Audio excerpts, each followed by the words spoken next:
All right, welcome to the deep dive. Today, we're going deep, right into the Supreme Court. A really interesting case about copyright registration. We're gonna try to unpack the arguments that were presented by counsel for the petitioner and the respondent to the Supreme Court, right? Absolutely. So this is about as in the weeds as it gets, but I think this is really important. I think so too. Because the implications are huge. Basically, we're trying to figure out, like, when is copyright registration actually, like, made? Yeah. For the purposes of, if you want to sue someone for infringement, right? Right. Is it just when you submit the application and the fee and the deposit, as a copyright holder? Right.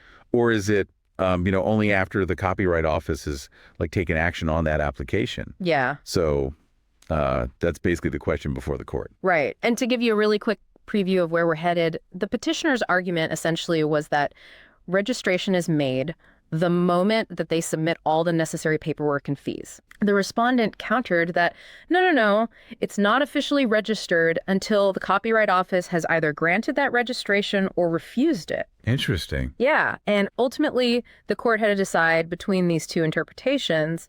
But first, I think we need to, what is the foundation of this whole argument? Yeah. What are we even talking about here? Yeah, it all comes down to this one phrase. Right. This one word in the law. Right. Section 411A of the Copyright Act. Yes. That you can't file a lawsuit for infringement until pre-registration or registration of the copyright claim has been made in accordance with this title. Mm-hmm. And it's that made word that's like where all the debate is. Yeah, that's where everything hinges. So, to unpack this a little bit, the petitioner's counsel arguing before the Supreme Court was basically saying, look, registration has been made at the point when the copyright owner does everything they're supposed to do. They submit the application, they pay the fee, they provide a copy of the work. Right. Like they've done their due diligence. Yeah. They've done everything on their side. Right. The respondent, though, had a very, very different view. They were saying, no, registration in this context only happens when the Copyright Office acts on that application.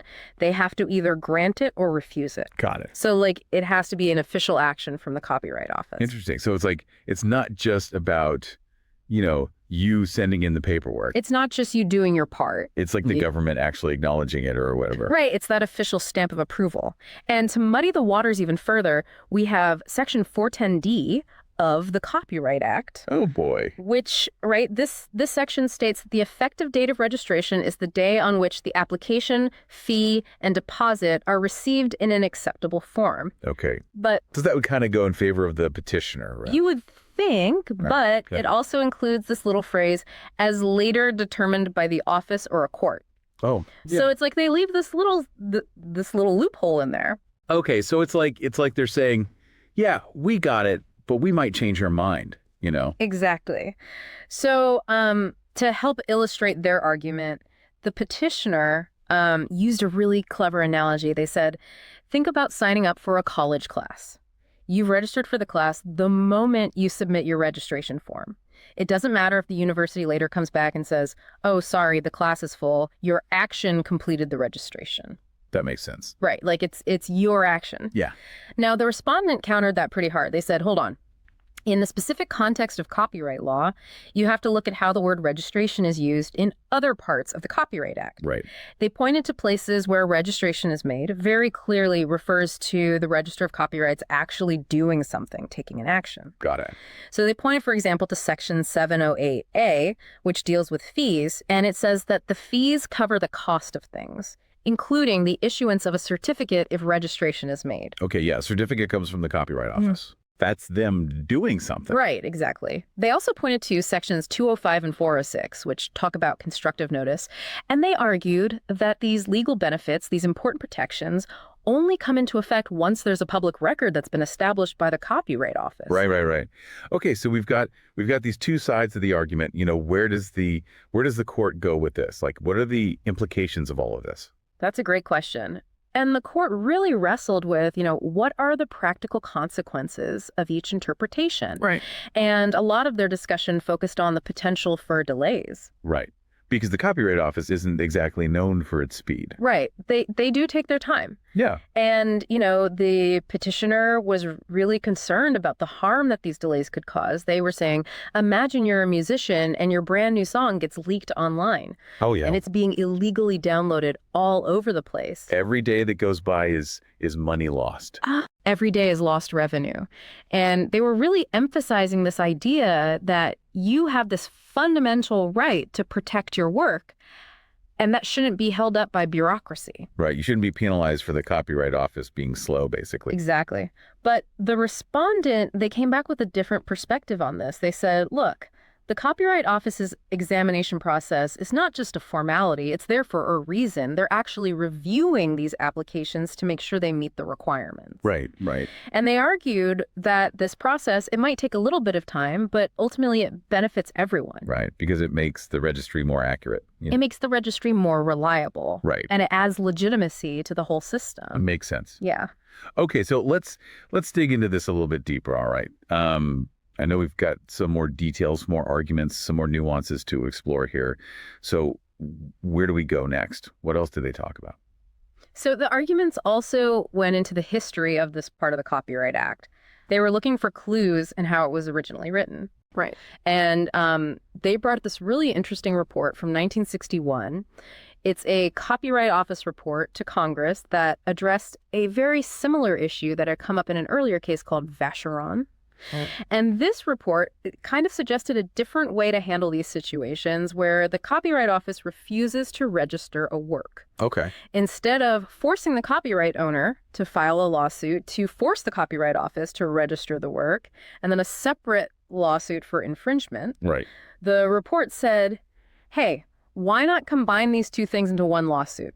Okay. And so this historical context, it adds another layer to this whole debate about what Congress intended when they wrote these rules. Right. Because if they were suggesting combining the lawsuits, then that would kind of suggest that, you can't sue for infringement until the Copyright Office has weighed in. Right, exactly. It raises questions about whether the whole idea of waiting for the Copyright Office's decision was something Congress had in mind from the beginning. Right. So they were also looking at, I guess, some existing exceptions to these rules, right? Right. They were looking at times when the Copyright Act actually allows for faster action. Okay. So, for example, they talked about the pre-registration system. This is under Section 408 of the Copyright Act. Right.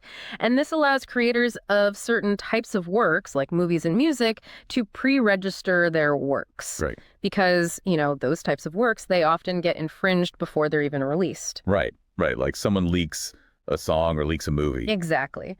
And then there's also this exception in Section 411C that specifically allows for immediate action if someone is doing an unauthorized live broadcast of your work. Oh, interesting. Okay. And so by highlighting these exceptions, the respondent was essentially saying, look, Congress has already thought about those situations where speed is really important. They've created specific solutions for those cases. Right.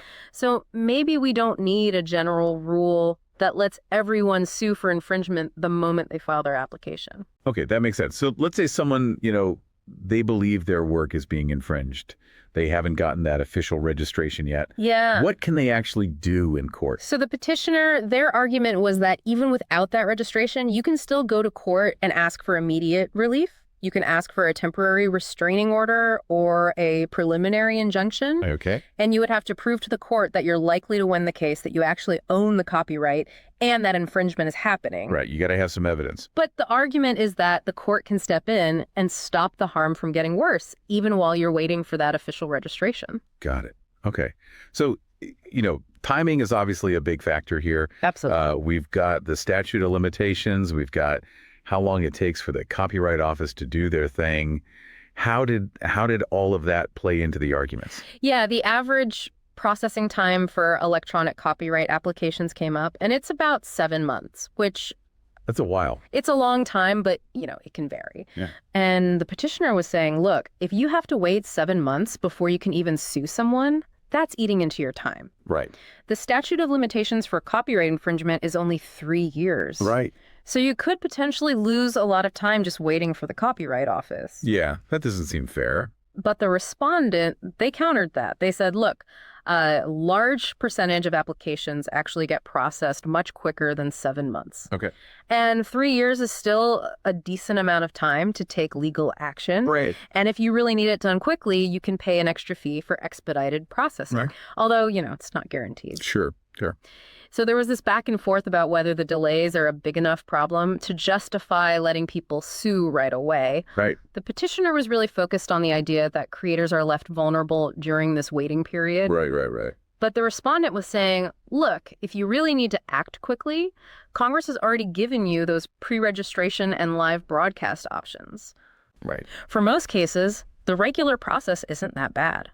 And if you wait too long to file your application, that's on you. Right. Okay. So we talked earlier about the Copyright Office's role in all of this. Yeah. They're not just stamping applications, they're actually reviewing things. Right. They're not just a rubber stamp. Yeah. And the respondent really emphasized that. Okay. They said, look, a lot of applications actually get approved only after the applicants make changes. They have to respond to questions from the examiners. Okay. And so this whole process, it helps to ensure the accuracy and the validity of copyright registrations. Got it. And their argument was that if you let people sue before this process is complete, you could end up with lawsuits that are based on flawed claims. That makes sense. And then finally, there was this really fundamental disagreement about the meaning of this phrase, registration has been made. Right.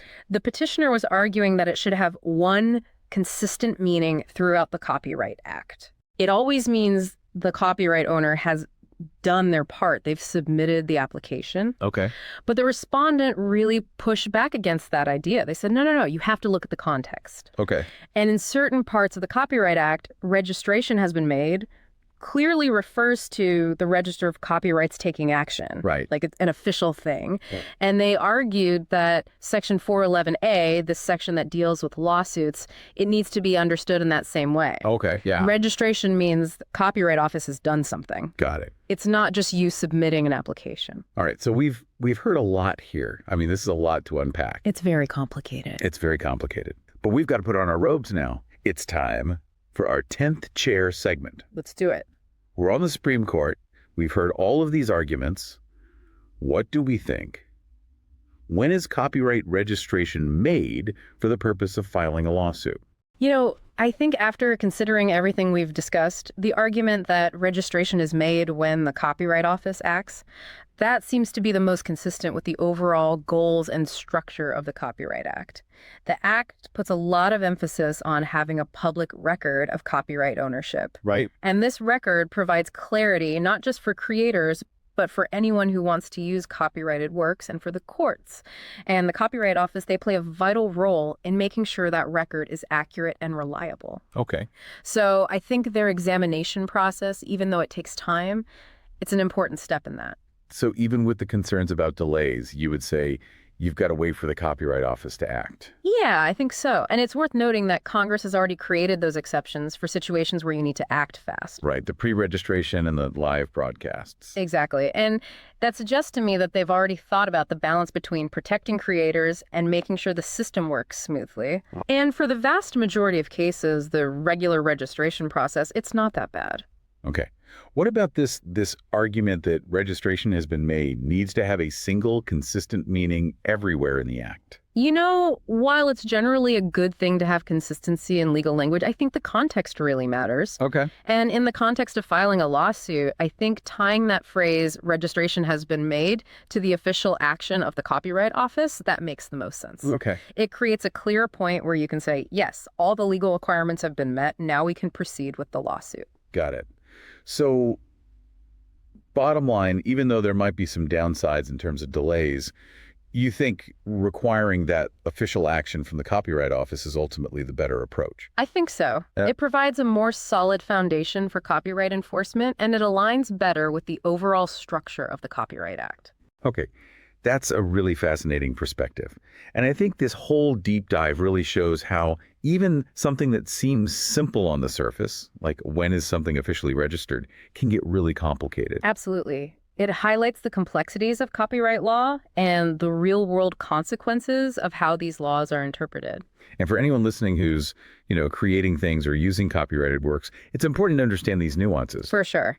And as you're thinking about all of this, I think it raises a really important question. Does the current system, this requirement of official registration before you can sue, does it strike the right balance? Right. Does it do enough to protect creators? Does it make the system too complicated? This is a discussion that's happening right now, and it's something that affects all of us. All right. It's an ongoing debate. Exactly. So listeners, we encourage you to keep thinking about these issues. It's really important stuff.